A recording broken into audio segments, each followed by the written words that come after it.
Walang hangad si Paloma kundi ang maikasal sa kanyang long-time lover na si Asher. Subalit sadyang mapagbiro ang tadhana dahil ang lalaking matagal at lihim niyang iniibig ay ibang babae pala ang gusto.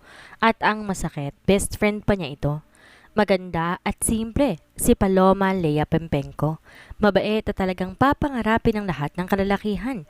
Pero alam niyang exemption si Asher David Montelibano. In love si Asher sa best friend niyang si Michelle at alam na yon. Alam din niyang may nararamdaman si Michelle para kay Asher. Siya ang antagonist ng sarili niyang kwento at nang magpa siya ang kanilang mga magulang na ayusin ang kasal na ni Asher, alam niya may kailangan siyang gawin. Ang pagiging asawa ni Asher ay parang isang panaginip na nagkatotoo. Pero paano niya ito magagawa kung ang lalaking mahal niya ay may mahal ng iba na naging matalik pa niyang kaibigan? Ngayon, siya ang pumili. Tutulungan niya si Asher na ligawan ng kanyang matalik na kaibigan, kapalit na papakasalan siya nito. She knew it's a desperate move, pero kung ang pagiging ganito ka-selfless ang tanging paraan para maging masaya si na Asher at Michelle, so be it. Paloma's POV. How many times do I have to tell all of you na may iba akong gusto at hindi yung babaeng ito na pinipilit niyong ipakasal sa akin? Sigaw ni Asher. Ang lalaking pinagkakasundo sa akin at ang lalaking 5 taon ko nang minamahal. Masakit para sa akin na makitang mukha niya na puno ng pagkadisgusto at pandidiri habang sumisigaw at dinuro-duro ako na parabang isa akong walang kwentang tao. May kwenta nga ba ako? Mula noong mamatay ang aking ina, nawalan na ako ng pakinabang sa pamilya ko, lalo na sa ama ko. Asher, iho, calm down. Ayaw mo naman sigurong magalit ang dad mo. Malumanay, ngunit matigas na saway ni Tita Felicity sa anak. Wala akong magawa kundi mapayoko dahil sa hiya at sakit na bumabalot sa buo kong pagkatao ngayon. Eto na naman ako. Pangilan ko na nga ba tong fixed marriage? Pero lagi din namang hindi natutuloy dahil kung hindi ako inaayawan, hindi ko naman maibigay ang kanilang mga pangailangan. Lagi na lang akong pinagtatabuin at mukhang ganun din ang mangyayari ngayon. Mas masakit lang dahil mahal ko ang lalaking ito. Naalala ko pa nung una ko siyang nakita. Isinama ako ni Daddy sa mansyon nila dahil birthday ng kanyang kumpare at doon pinakilala kami sa isa't isa.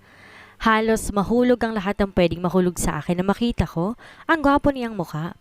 Naalala ko pa siya na lagi ang nauunang lumapit at kumausap sa akin kapag mag-isa ako sa mga parties na dinadaluhan ko kasama ng aking ama. Ngunit nung napansin namin na pinaglapit kami ng aming mga magulang, doon nagsimulang lumamig ang pakikitungo ni Asher sa akin. At nangyari nga ang kinatatakutan namin, ang engage kami sa isa't isa. Kinatatakutan ko nga ba?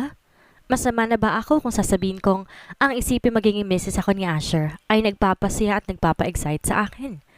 Naputol ang aking pag-iisip nang maramdaman ko ang isang kamay na mahigpit na humawak sa aking braso at pilit akong pinapatayo. Nang tingnan ko kung sino ito'y gano'n na lamang ang gulat ko nang makitang si Asher iyon at napakasama ng tingin sa akin. We will just talk outside if you will excuse us. Magalang na paalam nito at saka ako masuyong hinila palabas sa kusina. At nang makalabas naging marahas ang kanyang lakad at pagkaladkad sa akin na parabang nanggigigil ito.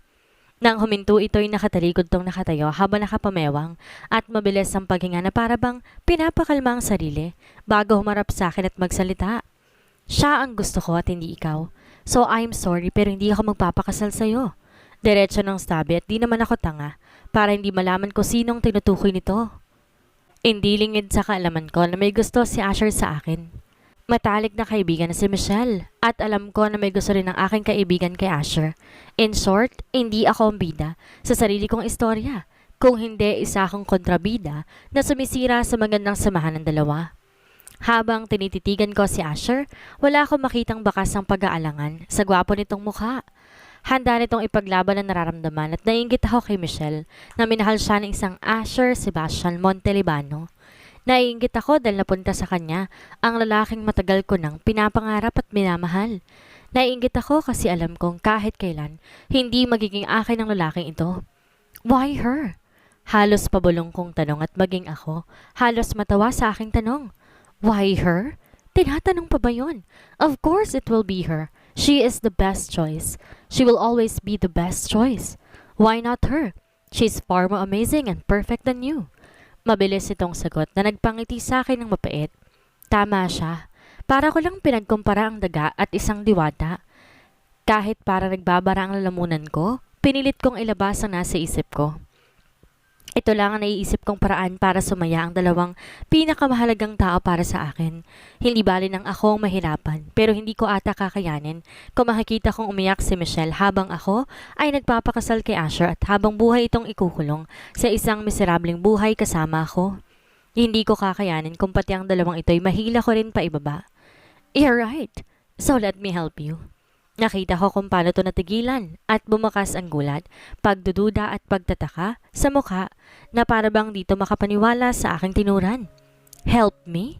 Gulat nitong ulit sa aking sinabi kapag Kwan ay tumawa na para nang iinsulto. Tumango ako bago sumagot. Oo, she is my best friend. Pareho kayong mahalaga sa akin so let me help you. I promise after this hindi mo na ako makikita pa.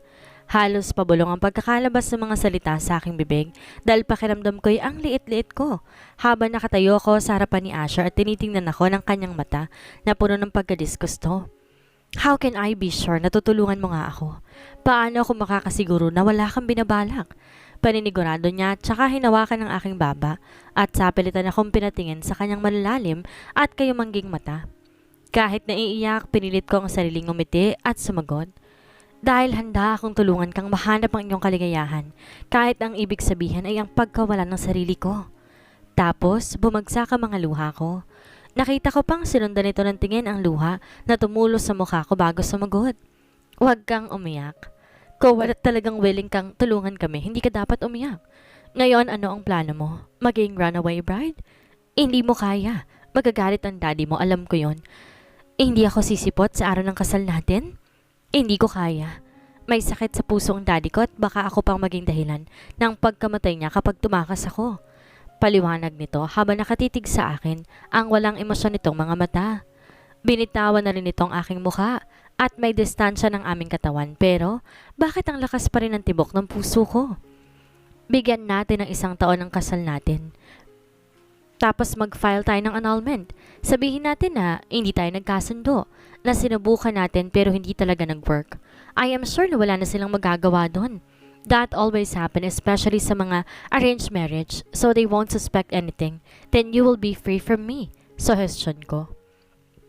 Tumango naman ito kahit pa parang hindi naman ata ito nakinig sa paliwanag ko kanina. Sure, just make sure na walang magiging alam si Michelle dito. Dahil kung hindi ko alam ang magagawa ko sa'yo. Sabi nito bago bumalik sa kusina. Ngayong nag-iisa na ako at walang nakakakita ay hiniyaan ko na malaglag ang mga luha ko. Napilit kong pinipigil ang tumulo habang kausap ko si Asher. Bakit ganon? May nagawa ba akong mali at nangyayari sa akin to? Naging mabait naman ako Bakit kailangan kong maranasan ng ganitong klase ng sakit? Ikakasal ako sa lalaking mahal ko. Dapat ay nagtatatalon ako sa tuwa. Pero paano ko gagawin yon kung hindi ako mahal ni Asher? At habang kinakasal kami, iniisip itong annulment namin after 1 year. Paano ko magiging masaya kung alam ko ang kapalit ng kasiyahan ko ay ang kalungkutan ng dalawang taong mahalaga sa akin? But even if it hurts like hell, naniniwala ako na malalampasan ko ito. Sa ngayon, gagawin ko ang lahat para sa best friend ko at para sa lalaking mahal ko. I will make sure na magkaka-happy ever after ang story nilang dalawa. I'm very much happy for you, Bessie. Nakangiting bati sa akin ni Michelle na makapasok siya sa kwartong inuukop ako bago ang kasal. Nakabihis na ako, tinintay ko na lang na tawagin ako ng organizer nang biglang pumasok si Michelle. Nginitian ko lamang ang kaibigan at pinakatitigan ng maamon nitong mukha. Itong babae na ito ang mahal ng lalaking mahal ko. May masayang ngiti ito sa labi pero hindi nakatakas sa aking paningin ang pamamaga ng mata nito. Halatang umiyak ito at di naman ako tanga para hindi mahalata kung bakit. Alam ko, malaki rin ang pagkakagusto nito kay Asher.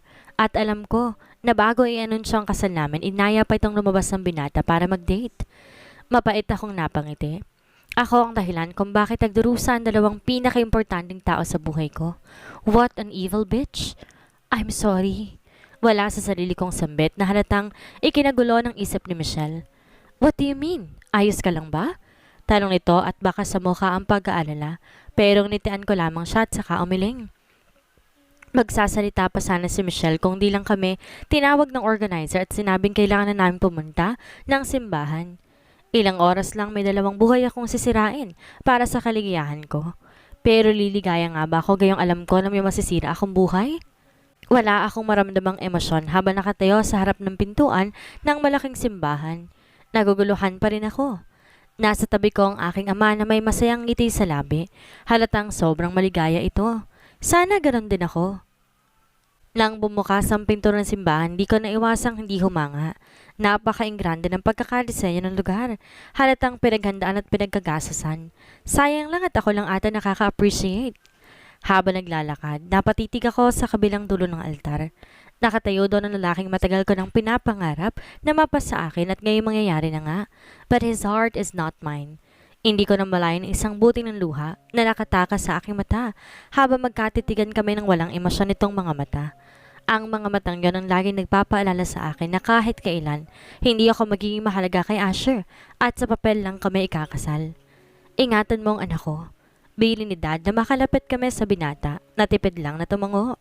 Sabay kaming humarap sa magkakasal sa amin, pero wala ako sa aking sarili. Hindi ko alam ang mangyayari pagkatapos ito pero sigurado ako na mas masasaktan pa ako. Hindi ko alam kung ano ang mas maganda, ang ikasal sa mahal mo na hindi ka mahal at makasakit ng damdamin o ang manatiling hindi ka na lang niya napapansin at mananatiling normal ang lahat. You may now give your vows to each other. Napailing na lamang ako na makabalik ako sa realidad. Humarap ako kay Asher na kanina pa nakasimangot at talatang may malalim ding iniisip. Huminga muna ako ng malalim bago ibinok ang aking mga labi para magsalita. I vow to love you as you love me through all hardship, darkness, and pain to reach for our joys, our hopes, and always with honesty and faith. I promise you my unconditional love, tenderness, and undying devotion. To not ask you to be more than you are and to love you for being you.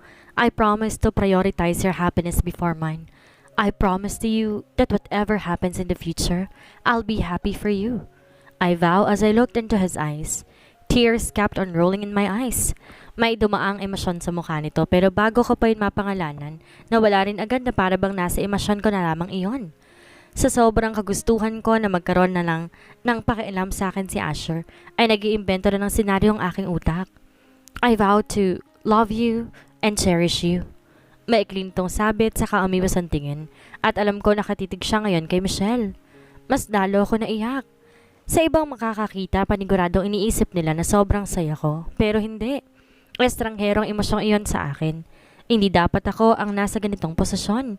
Hindi dapat ako ang kinakasal kay Asher kung hindi lang ako naging makasarili. I now pronounce you man and wife. You may now kiss the bride. Anunsyo ng pari kasabay ng palakpakan na bumuno sa buong sulok ng simbahan. Dahan-dahan itinaas ni Asher ang belo na tumatakip sa aking mukha, saka nilapat ang labi sa akin. Akala ko hahalikan niya ako sa labi pero hindi. Pinagmukha niya lang naghahalikan kami para sa mga taong nanonood sa aming kasalan. Keep your promise. Bulong nito bago lumayo. Naramdaman ko pang sumakit ng bahagya ang puso ko, kaya pasimple ko itong sinapo. 1 taon lang, heart. 1 taon lang hinihingi ko sa'yo bago kita hayaang bumigay. Bigyan mo lang ako ng pagkakataon na makasama ang lalaking mahal ko at maayos ang pagkakamali ko pagkatapos. Huminga ako ng malalim para pakalmayin ang puso ko. Tsaka napabaling sa aking ama na bakas ang labis sa kasiyahan sa mukha habang pumapalakpak pero alam kong masaya ito. Hindi dahil ikasal ako sa lalaking mahal ko, kundi dahil alam itong mag-e-expand pang business dahil sa partnership kasama ang mga magulang ni Asher. I wonder kung masaya rin si mommy para sa akin kung nabubuhay ito. Ano kayang gagawin nito? How I wish you were here, Mom. Congratulations! Bati sa akin ni Dad na makalapit sila sa amin. Tangulang tinugon ko habang nakipagkamay naman si Asher. Ingatan mong anak ko. Bili nitong muli na tinanguan lang ng binata. Hindi ako mapakali habang nakaupo katabi si Asher na halatang kanina pa nababagot. Hindi ko na makita si Michelle mula nang dumating kami sa reception at nag-aalala na ako. Asher, nakita mo ba si Michelle? Wala pa siya hanggang ngayon. Pukaw ko kay Asher na bahagyang napaigtad sa gulat. Di niya ako sinagot o tinignan man lang. Bagkos bigla na lang tong umalis nang walang paalam. Siguro hahanapin ito si Michelle. Sumakit na naman ang puso ko pero pinakalma ko ang sarili. Kailangan ko ng masanay. I will experience more of this for the next 1 year. Sinubukan kong tawagan si Michelle pero unattended ang phone ito. Ilang beses ko nang sinubukan pa hanggang sa nagring ito at sinigot ito ang tawag after 3 rings. Di pa ako nakakapagsalita, nagsalita na nasa kabilang linya. Take care of him, okay? Best friend? Napakalambing ng pagkakasabi nito, pero alam kong malungkot iyon. Umiiyak ba to? Mas lalo ako nasaktan, lalo na't narinig ko pang paghikbi ni Michelle sa kabilang linya. Parang unti-unti binibiyak ang puso ko na kinailangan kong lumunok at tumangin ng malalim para makapagsalita. Of course, Michelle? Ang tayong kong nasagot habang pilit pinipigil ang luha ko na tumulo. No, nakatagan. Kailangan kong masanay. Pinatay ko ang tawag at pinilit ngumiti sa mga bisita na lumapit upang batiin ako at tanungin kung nasa ng aking asawa. Napakasarap sana sa pandinig ng salitang asawa ni Asher, pero alam ko naman na hindi para sa akin ang titulong iyon. Kailanman hindi magiging para sa akin ang itutulong iyon. Malapit nang matapos sa reception nang bumalik si Asher. Di na nga lang ako nagsalita o nagtanong na makita ang galit na mukha nito. Mukha nagtalo nga talaga ang dalawa kanina. Mabilis na lang natapos ang event at agad din naman kaming dinala sa isang hotel para sa aming unang gabi. Alam ko naman na walang gusto sa akin si Asher. Pero sa isipin na itong una naming gabi at siya ang unang pagbibigyan ko ng aking sarili, hindi ko maiwasang mamula at kiligin habang naliligo. Ano kayang gagawin namin? Masakit kaya talaga yun tulad ng mga babasa at narinig ko? Hindi ako inosente at aaminin ko. Nakapanood na ako ng videos ng lalaki at babae na nagtatalik, lalo na nung ako'y nasa kolehiyo. At base sa aking napapanood, mukha naman silang masaya sa ginagawa nila. Pero narinig ko rin noon na kapag unang beses ay masakit. Kinakabahan tuloy ako. Imbes na ang body wash na nakanda roon sa rack ay ang body wash ko ang ginamit ko. Dinala ko talaga ito dahil mas gusto ko ang amoy na iyon at gusto ko magustuhan din ni Asher ang amoy ko mamaya. Nang matapos, nagbalot lang ako ng robe at kinakabahan man, dahan-dahan akong lumabas ng bathroom. Nauna na kanina si Asher maligo, kaya naman alam kong ako na lang hinihintay nito. Pero imbes na Asher nagising at handang lumaban ang nakita ko, natutulog na Asher ang naabutan ko. Asher? Nahihiya akong tawag dito in case nagising pa ito but unfortunately, gising pa nga ito dahil after a second sumagot nito. What? Inis itong tanong habang nakatalikod sa akin. Matutulog lang ba tayo? Nahihiya akong tanong. Halos lumubog ako sa kahiya nang umupo ang binata. Tinitigan ako na para bang may nakakatawa akong sinabi. Are you serious? I won't touch you. It's just a contract marriage. It's not like I really love you. Why? Did you expect a romantic night? Natatawa nitong tudso bago muling humiga at tumalikod. Sleep. Maaga tayong pupunta sa vacation house namin bukas. Sabi pa nito at di nito nakikita. Tumango na lang ako. Pilit pinunasan luha sa mukha ko. Sabi nila, ang unang gabi na mag-asawa raw ang pinaka-importanteng gabi, lalo na sa mga babae. Pero mukhang hindi applicable yon sa lahat, lalo na para sa akin. I am so stupid to think na mararanasan kong hawakan ni Asher. Once again, I feel so small and worthless. At tulad ng sabi ni Asher, maaga nga kaming umalis para pumunta sa vacation house nila para sa honeymoon namin. Sa buong biyahe, hindi kami nag-usap ni Asher, pero nakita ko siyang kausap si Tita Felicity sa telepono. Na makarating, halos mapanga nga ako sa ganda at laki ng bahay. It is a modern house pero pagpasok namin napaka-cozy pa rin ang pakiramdam. Umakit agad si Asher para matulog habang ako'y naglibot at nang makarating sa kusina at makitang maraming po pwedeng iluto sa ref ay agad ako nag-search ng pwedeng iluto. I can't help but smile surfing the internet dahil naalala ko sa mga pangarap ko noon. Ang ipagluto ang mister ko pero kahit kailan, hindi ako natuto magluto dahil madalas ako nasa ospital noon. There is no harm in trying naman. I wanna cook something for Asher. First day of being Asher's wife and everything is a disaster. Bakit ko ba'y pinagpipilitang magluto kahit alam ko namang di ko naman kaya? Masyado ako na-overwhelmed na isa na akong ganap na Mrs. Asher David Montelibano at nag-feeling may bahay agad ako at nagluto ng breakfast namin. And here I am now, staring blankly at the pancake I've made that is now a complete trash. Na hindi nga ito mapagtsatsagaan eh. Binabawi ko na yung sinabi ko kanina na there's no harm in trying. Ilang beses ako napaso at ngayon, pulang-pula na ang kamay ko. In the middle of my frustration ay may narinig akong yabag ng mga paa at sigurado ako si Asher na yon dahil kaming dalawa lang naman ang tao sa bahay na ito. What the heck are you doing and what's that smell? Tanong agad nito na makapasok to sa loob ng kusina at nakita ko ang bahagya nitong pagkatulala na makitang estado ng kusina kapag kuwan ay napailing na lamang ito. Mas nahiya tuloy ako sa sarili ko. You are such a bad news, Paloma. Sorry, Hindi ko natuloy ang pagpapaliwanag nang itaas itong kamay sa harap ko na para bang pinatigil ako sa pagsasalita habang kinakalma nito ang sarili. If he wants us to get along well, please, just please, stay away from the kitchen. Mahinahon pero madiin itong bilin bago ko tingnan ng masama at nagsimulang pulutin ang mga kalat ko. I literally slapped my face dahil sa kahiyan. Seriously, can't I be normal just for a day? Even just for a day, come on. Are you just going to stand there? Para ipaalala ko sa'yo, ikaw ang gumawa ng dumi na to, so help me. Suway nito sa akin na pumutol sa pag-iisip ko and I immediately helped. Kumuha ako ng basang-basahan para punasan ang countertop na puro harina. I'm really sorry, Asher. I just want to cook something for you. I mean no harm, I swear. Pagpapaliwanag ko, habang pinupunasan naman ng sahig. Be careful next time unless you want to turn this house into ashes. Sagot nito bago lumabas. Kaya napatigil ako sa pagpupunas, hindi dahil sa paglabas nito sa kusina, kundi dahil narinig kong pag-aalala sa boses nito. Wait, tama bang narinig ko? O pinaglaruan lamang ako ng tenga ko? Hindi ko mapigilan ang mapangiti habang nakamasid sa dagat. May epekto talaga sa akin kapag nakakita ako ng dagat. It calms me. Lalo pat walang ibang tao dito kundi kami lang ni Asher na hanggang ngayon hindi pa lumalabas ang kanyang kwarto. Pinili rin naman na magkahiwalay ang mga kwarto para sa privacy namin. Gusto ko matawa sa isipin na mag-asawa nga kami, ngunit magkahiwalay naman ang mga silid namin dahil baka ma-invade ang aming mga personal space. Kung ako lang naman, ayos lang na magsama kami sa isang kwarto. Total kasalanan naman kami at supposedly honeymoon dapat namin. Diba ang mag-asawa, dapat nasa isang kwarto lang at nag-honeymoon? I felt my cheeks burn nang maalalang nangyari kagabi. Naalala ko na naman kung paano ako umasa at na-disappoint dahil sa sinabi ni Asher na wala itong balak hawakan ako. Hindi ko rin naman ito masisisi. He likes Michelle at alam ko na wala itong ibang gustong makasama kung hindi ito lang. I smile at myself. Nakakaingit ka, Michelle. Nang mapagpa siyang pumasok na sa loob, dumiretso ako sa kusina na ngayon malinis na upang uminom ng tubig dahil parang natuyo ata ang lalamunan ko at sumikip ang dibdib ko sa mga pinag-iisip ko kanina. Di na ako nagkakasaya pa ng panahon na mag-isip ng kakainin namin dahil alam kong kapag sumubok pa ako'y talagang masusunog ko na ang buong kusina. Pakiramdam ko, namuna na naman ako nang maalala ko ang luto ni Asher ang kinain ko kanina.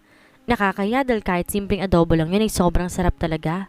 Nakatatlong pinggan nga ata ako eh.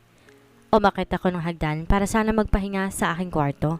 Pero nang makita kong bahagyang nakaawang ang pinto sa kwarto ni Asher at natanaw ko siya ay parang may sariling isip ang mga paa ko na lumapit sa binata. Yeah, I'm with her of course. Wala akong magagawa. She's now my wife. What's this, Michelle? Why are you being like this? Para ako ng lamig at natulos sa aking kinatatayuan nang marinig kong pangalan ni Michelle. Oo nga pala, kinasal kami hindi dahil mahal namin ang isa't isa. Kinasal kami dahil pinagkasundo kami. Ako lang ang may gusto. Sa mga nangyayari ngayon na nakalimutan ko, may dalawang tao ko naapakan. Oo nga pala, sa istoryang ito, ako ang kontrabida. Ako ang mga agaw. How can I forgot my place? Kaya ako lang naman nakakasama si Asher dahil sa may kasunduan kami. Kaya lang naman siya pumayag na makasal kami dahil may pinangako ko sa kanya. Pinili kong tumalikod sa kwarto niya nang maramdaman kong nangilid ng luha sa aking mata. You are so stupid, Paloma. Never forget your place. A mean woman na nais masunod ang lahat ng gusto, kahit pa kaibigan at pinakamamahal niyang masisira ang buhay. As I walked inside my room, I felt suffocated. Kaya dali-dali kong hinanap ang aking mga gamot para sa puso at agad na ininom iyon. Inintay kong umepekto ang gamot na ininom ko, tulad na nakasanayan ko tuwing sumasakit o kumikirot ang puso ko. Iinom lang ako ng gamot at ilang minuto lamang maayos na ako. Pero ngayon iba, dahil minuto nang lumipas mas lalo nang sumisikip ang aking paghinga. I need to rest. Nagmamadali ako lumapit sa aking kama, pero bago pa ako makahiga, naramdaman ko na buwal ako sa aking pagkakatayo at tuluyang nagdilim ang aking paningin. Pero bago ako mawala ng malay, ay sigurado ko. Narinig ko ang boses ni Asher na tumatawag sa pangalan ko. Paloma! Where am I? Ano nangyari? I could feel someone holding my hand and hugging me so tight. Gising ako pero hindi ko maibok ang aking mga mata para tignan ko sino tong yumayakap sa akin. Naririnig ko rin ang mabigat nitong paghinga na para bang kanina pa tong umiiyak at humihikbi. I love you! I love you! I love you! Please come back! Paulit-ulit pa nitong sagot at gustong-gusto kong sumagot at gumalaw para patahanin ito pero hindi ko na magawa. For some reason, his voice felt so familiar at nananakit ang dibdib ko habang pinapahinga ng boses nito na may bahid ng sakit at paghihirap. Please, love. I don't like this. Open your eyes. I'll be good. Please, baby. Pinilit kong igalaw ang daliri ko sa paa.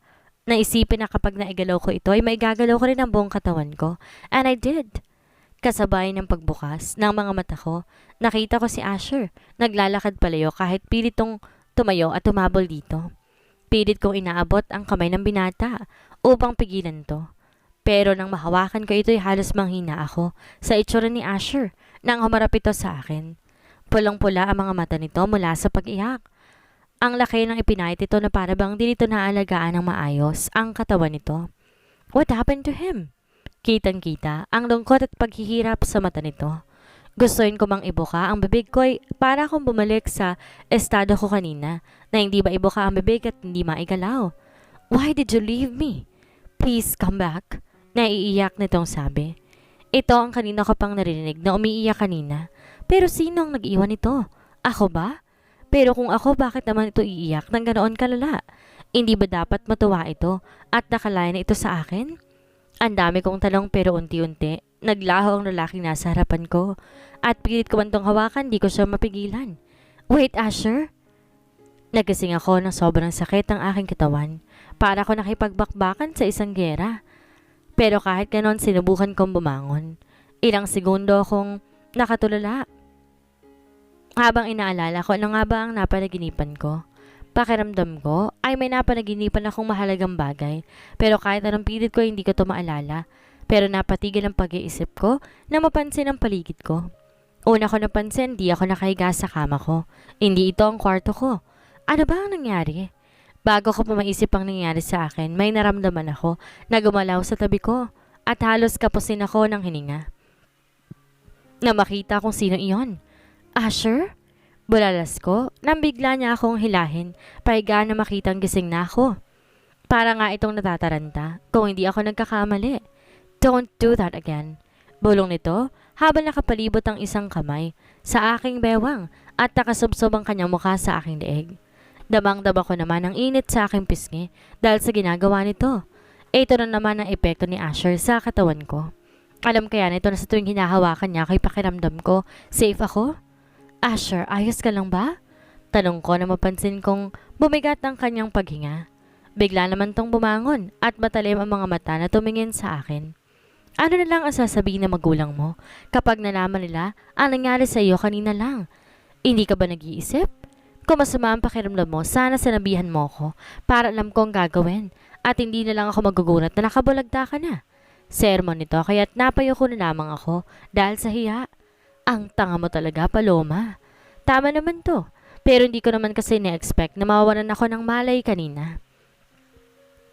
I need to consult my doctor about this. Normally, ayos na ako after ko uminom ng gamot eh. Magbihis ka. Bigla nitong sabi matapos ng ilang minutong katahimikan. Ha? Ano? Sige, magbibihis muna ako. Sabi ko na mas tumalim ang tingin nito sa akin. Tumayo na ako sa kama at akmang lalabas ang pinto na biglang may kamay na humawak sa aking braso at hinatak ako pabalik. Namalayan ko na lamang na kayakap ako muli kay Asher. Pinag-alala mo ako. Bulong nito at saka mabilis na kumalas at pumasok sa banyo habang ako'y naiwang nakatigalgal sa nangyari. Si Asher ba talaga yon? Hindi ko alam kung anong dapat kong suotin kaya't simpleng crop top at denim jeans ang aking suot na pinaresan ko ng rubber shoes. Naglagay din ako ng manapis na kolorete sa mukha na mapansin ko ang putla kong tignan at tinayaan ko lang nakalugay ang aking straight na buhok. Agad akong lumabas na makitang presentable na akong tignan. Agad ko nakita si Asher na nasa ibaba ng hagdan at halos maglaway ako sa itsura nito. Simpleng white t-shirt lang naman ang suot nito at jeans pero sobrang gwapo nitong tignan. Agad tong lumingon sa gawi ko na marinig ang aking yabag at kung hindi ako nagkakamali, para itong natigilan habang nakatitig sa akin. May mali ba sa itsura ko? Pangit ba ako? Nakakayabang itsura ko? Ano yun? Tanong ko na hanggang sa makaba ako'y nakatitig pa rin to sa akin. Para naman tong nagising at nagmamadali, lumabas ng bahay, kaya wala ko nagawa kundi ang sumunod na lamang. Saan ba tayo pupunta? Tanong ko nang pagbuksan niya ako ng pinto. Hindi niya ako sinagot kaya hindi ko na lang ipinilit pa. Dahil baka mabisit pa to sa akin at bigla na lang akong itulak palabas ng sasakyan. Mahirap na. Tahimik lamang sa loob ng sasakyan kaya naisipan ko na ilabas ang aking cellphone at earphones para mag-sound trip na lamang habang nasa biyahe. Mukha namang walang pakialamang kasama ko kaya isinaksa ko na sa tenga kong earphone at namili ng kanta tsaka nilagay sa full volume. Nakasandal ako paharap sa bintana dahil naiilang ako kay Asher. Ilang minuto na ako nakikinig sa kanta nang marinig ko ang boses ni Asher kaya tinanggal ko ang earphone sa tenga ko. Natulala na lang ako habang iniisip kung ano ang sinabi nito. Nakakahiya. Ano kayang sinasabi nito? Kinakausap kaya niya ako? Alam ba niyang hindi ko siya naririnig? Shocks! At dahil wala akong kaide-ideya sa kanyang sinabi, nagpilit ako ng tawa para hindi halatang di ko siya narinig. Kumunot naman ang noon nito at halatang di nagustuhan ang reaksyon ko, kaya mas napakagat ako sa aking labi. Shit, ano ba kasing sinabi nito? Oo nga grabe talaga, sabi ko para hindi to makahalata. Pero umiling na lamang ito na para bang sinasabi na alam niyang di ko siya naririnig. Nakakahiya talaga. Tinago ko na lang earphones ko para sakaling may sasabihin ulit to ay maayos ko nang maririnig. Napatingin ako sa paligid nang mapansing tumigil ang sasakyan at halos takasan ako ng dugo na makitang nasa ospital kami.